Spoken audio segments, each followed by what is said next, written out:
এই কলাইয়ের ডালের বড়ি তৈরি করে তোমাদেরকে দেখাবো। এইটা আমি 1 কেজি ডাল ভিজিয়েছি, রাত্রে ভিজিয়ে রেখে দিয়েছিলাম। এবার আমি সবটা মিক্সিতে বেটে নেব। আমার ডালটা বাটা হয়ে গেল, মিক্সিতে বেটে নিলাম। এবার আমি কি কি মশলা মেশাই দেখো। এটা হচ্ছে মৌরি দিয়ে দিলাম, এটা হচ্ছে চন্দনী রাঁধুনি দিয়ে দিলাম পরিমাণ মতো। আর এই যে এই হিঙের কোটোটা নিয়ে এসেছি, এইটা গোটাটা দেব।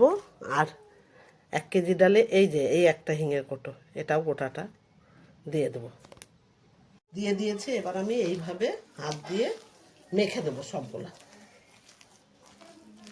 দিয়ে অল্প অল্প করে ফাটিয়ে তখন বড়িটা আমি দিয়ে দেবো। কীরকম করে বসায় বড়িটা সেটাও তোমাদেরকে দেখাবো। এভাবে আমি ভালো করে আগে মেখে নিই। রাঁধুনি, চন্দনী আর হচ্ছে মৌরি, ব্যাস। এবার আমি ছাদে নিয়ে চলে যাব। এটা আমার বড়ির খাট, একটু তেল দিয়ে দেবো, তাহলে বড়িটা চট করে উঠে যাবে। দেখো একটা ন্যাকড়াতে তেল দিয়ে একটু ঘষে নিলাম। এইবার এটা রেখে দিলাম। এই দেখো আমি অল্প অল্প করে ডালের ব্যাটারটা নিয়েছি। এবার ফাটিয়ে তোমাদেরকে জলে, এই যে জল নিয়েছি, ভাসিয়ে দেখাবো। ভেসে উঠলে জানবে যে তোমার বড়ি রেডি। এইভাবে আমি ফাটিয়ে নেব। কিছুটা পাইনি, মিক্সিতে তো ফাটানোই থাকে। এবার একটু করে আমি জল দিব এটাতে। যখন এইটা সাদা হয়ে আসবে তখন দেখবে, জানবা যে তোমাদের ফাটানো হয়ে গেছে। এইভাবে আমি ফাটিয়ে দেবো। ঠিক আছে, এটা আমি 5 থেকে 10 মিনিট পর্যন্ত ফাটিয়ে নিয়েছি। এবার জলের ভেতর আমি এটা ফেলবো। এই দেখো ভেসে উঠেছে, তার মানে আমার ব্যাটারটা রেডি হয়ে গেছে।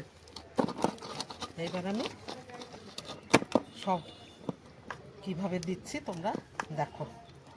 এইভাবে করে নিলাম, দিয়ে এই দেখো এইভাবে বড়িটাকে বসালাম। এই দেখো, তোমরা কে কে দিতে পারো একটু কমেন্ট করে জানিও। মোটামুটি কাজ চলা মতো আমি পারি। একটু বড় বড় সাইজেরই দিই, দেখতেও ভাল লাগে, খেতেও ভাল লাগে।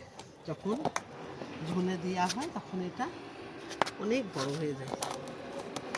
এইভাবে আমি 1 কেজি ডালের বড়ি এখন দিয়ে দেবো। এই খাটটা আমার 1 কেজি ডালেরই।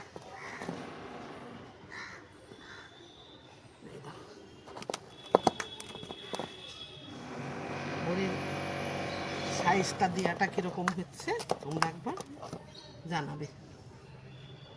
আমার বড়ি দেওয়া কমপ্লিট হয়ে গেছে। এইভাবে আমি বসাতে পেরেছি। তোমাদের কীরকম লাগছে একবার জানিও।